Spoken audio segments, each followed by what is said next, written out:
Συμπολίτες και συμπολίτισσες, θα προσπαθήσω να είμαι σύντομος, να μην σας κουράσω. Μπορεί να έβαλα πολλές φορές υποψηφιότητα, αλλά για να λέω αυτά που αισθάνομαι και αυτά που είναι η αλήθεια και μόνο η αλήθεια.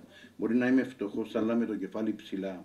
Θέλω πραγματικά να γνωρίζετε ότι την πατρίδα μου ποτέ δεν θα την πουλήσω.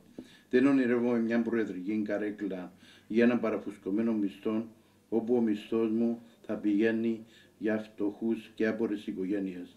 Αλλά ονειρεύομαι την πατρίδα μου ενωμένη και θα παλέψω με όλες μου τις δυνάμεις για μια καλύτερη ζωή και ένα ανώτερο βιωτικό επίπεδο. Πάντα το μέλημά μου και η προσπάθειά μου θα είναι να μην πεινάσει καμιά οικογένεια και θα έχουν όλες το δικό τους σπίτι. Δεν θα έχουμε πλούσιους και φτωχούς. Όλοι θα είμαστε στο ίδιο επίπεδο. Ίσα δικαιώματα, ίσες ευκαιρίες για όλους. Όλοι αυτοί που διεκδικούν τώρα την προεδρική καρέκλα έχουν ευθύνη για την κρίση και την κατάντια του κυπριακού λαού. Επάθαμε τόσα κακά στο νησί μας και ακόμη η μεγάλη πολιτική είναι μόνο ψέματα και υποσχέσεις να δίνουν των λαών και τίποτε άλλο. Ξεκινάμε από το χρηματιστήριο Ήλιος Μαρή, πτώση ελικοπτέρου Ευάγγελου Φλωράκη, ανεργία.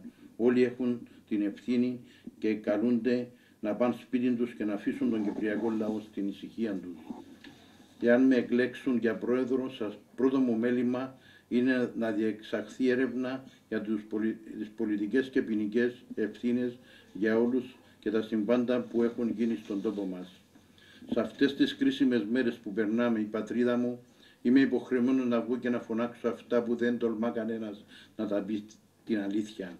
Μην νομίζετε ότι είμαστε ακόμη στην Ευρώπη για το καλό της πατρίδας μας, που την ημέρα που μπήκαμε με την Ευρώπη, μια άσπρη μέρα δεν είδαμε ποτέ.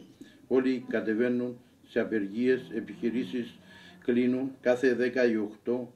Πόσο θα πάει αυτό? Η κατάσταση έφτασε ο κόμπος στο χτένι. Μπήκαμε στην Ευρώπη για λύση του Κυπριακού και όχι για την πτώση και την κρίση της Κύπρου μας, που ήταν μια εύφορη καρποφόρα γη και την έκαναν ξέφραγκο αμπέλι. Πρέπει εδώ και τώρα να βγουν από την Ευρώπη και να φέρουμε πίσω τη λίρα μας, που ήταν το πιο σταθερό νόμισμα του κόσμου. Σας εύχομαι όλους εκ βάθους ψυχής καλά Χριστούγεννα και ευτυχές το νέο έτος 2013, όπου αυτόν το έτος θα είναι καρποφόρον και εύφορον και να βγούμε από την κρίση. Ψήφων εμπιστοσύνη στον δικό σας άνθρωπο, τον άνθρωπο που δεν θα σας πουλήσει ποτέ, τον Ανδρέα Νευστραδίου. Σας ευχαριστώ.